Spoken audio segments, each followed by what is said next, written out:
मुझे तो नहीं लगता कि हम अपने प्लान पर अमल करने की पोजीशन में हैं भी।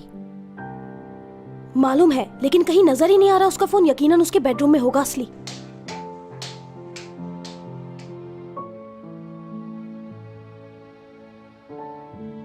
असली, बेहतर नहीं होगा कि तुम कुछ देर के लिए ध्रुव को देखना छोड़ दो और अपने प्लान पे तवज्जो रखो। ठीक है। करीम भाई, एक प्लान है मेरे जहन में। क्या ख्याल है अगर मैं असली से खुलकर कह दूं कि अब हम दोस्त नहीं हैं तो ज्यादा बेहतर नहीं होगा? वैसे यार, मेरे भी जहन में एक प्लान आ रहा है इस हवाले से। मैं एपिक को कन्विंस करता हूँ कि इस लड़ाई में मैं हक पर था। आप एक इम्पॉसिबल बात सोच रहे हैं भाई साहब। मेरे ख्याल से तो सीधा सीधा सॉरी कर लें। आप किसी औरत से लड़ाई के बाद ये बात तो नहीं मनवा सकते कि वो गलत थी।